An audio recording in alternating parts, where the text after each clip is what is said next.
Everybody from Main Street to Wall Street are waiting on the Fed's decision this morning. My next guest thinks it is time for the central bank to rip off the Band-Aid. Joining me right now is Mark Spitznagel. He is Universa Investments Chief Investment Officer and Economic Advisor to Rand Paul's campaign. Mark, good to see you. Thanks so much for joining us. My pleasure, Marie. Before we get to the Fed, I want to talk about the report in the Journal about the profits that you made amid the market volatility last month. The Wall Street Journal reporting you made $1 billion on the day the Dow saw an intraday drop of more than 1,000 points. That was 2 Mondays ago. Wow. Tell us, is that true?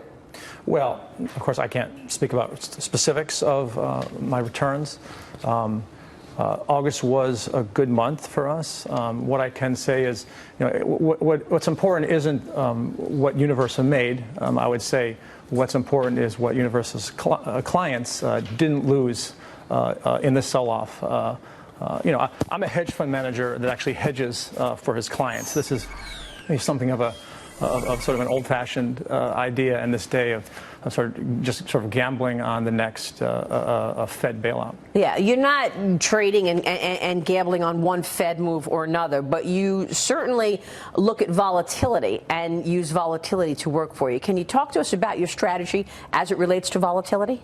Yeah, well, the gist of it is the asymmetry of it. I mean, we tend to lose or draw sort of most of the time these small battles or skirmishes.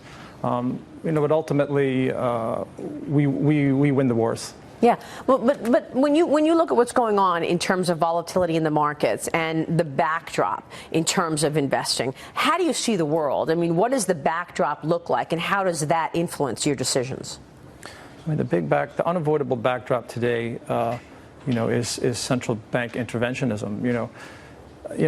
Great myths die hard, and I think what we're witnessing today is sort of this sort of slow death of one of the great myths in human history.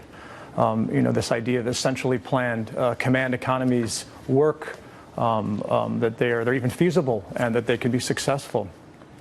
This is one of these sort of enigmatic mythologies of the last 100 years in particular that we've been sort of grappling with. And here we are today, yet again, thinking about this. When the market dropped that 1,000 points and we saw all that volatility a couple of Mondays ago, you said this is just the beginning. What do you mean by that? What are you expecting in terms of these markets? Well, again, we're trying to figure out again how this interventionism works, and this isn't a lot of agreement on that. And of course, I feel very strongly that this isn't something that's possible. I mean, let's remember that in the last 100 years, a lot of blood has been shed over this mythology that I'm speaking about. And here we are today. How did we get here? How did we get here again? There was this notion not long ago of the Bernanke put, the Greenspan put. You're too young to perhaps remember this, but it was sort of a dirty thing to admit that this was sort of part of our investment strategy. But today, it's everyone's investment strategy. Yeah, we've seen a pretty good sell-off. For the first time in a long time, we saw a better than 10% correction. Do you still think these markets are overvalued? Oh, they're dramatically overvalued. I mean, the markets are here only because of central bank interventionism. Again, I think that another generation will look back and say, how could you have made that mistake all over again? How could you have sort of failed to understand sort of Hayek's notion of the fatal conceit that central planners can do better than sort of the dispersed knowledge and signals of free market market processes? Well, we've been debating really how effective QE has been actually this morning, and earlier we talked about maybe the first phase, QE1, when we were in the throes of recession, was needed, but the continuation of that free money was quite harmful. Of course it was.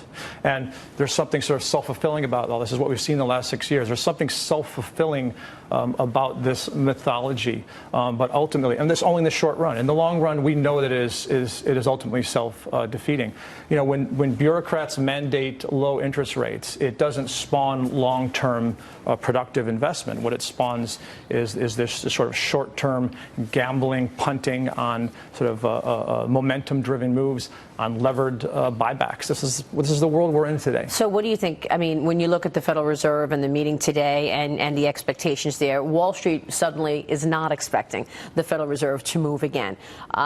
I know it's just a guess, but do you think we continue on this path, or will we start seeing rates moving, and what's the impact on markets and the economy? I don't have a lot of insight on what these bureaucrats in Washington are thinking and what they could possibly do next. 25 bips, today, one way or the other, is not going to mean a lot. What matters are the long-term expectations. The markets are not going to be okay with rates that start going up. It's just not going to be okay with that. But 25 bips, that's not even tightening. To me, that's just sort of a little less easing.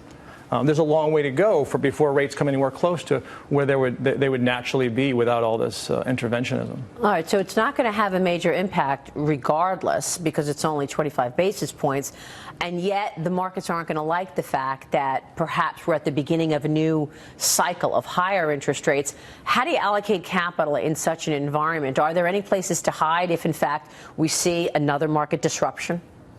Well, for the unsophisticated investor, the place to hide is probably something like cash for the short run. I mean, it's very hard to think. It's the toughest trade there is right now, is to be sitting there earning nothing. And that's probably why it's the right trade. But again, I'll give the Fed all the credit in the world, a little credit at least, if they start this path of tightening. I think it's going to be very hard for them to do. The market is sort of pricing in that if the markets start collapsing as they tighten, they're going to stop tightening. So what does that mean? What is the market actually expecting? It's probably really expecting no tightening, despite what the forward markets are showing. And when we're looking at valuations here and comparing it to the actual fundamentals going on, I mean, we looked at corporate earnings, and obviously they didn't grow at all in the second quarter. Is that one of the issues that you have, or is it the international environment and the U.S. Continuing to grow while our trading partners are challenged?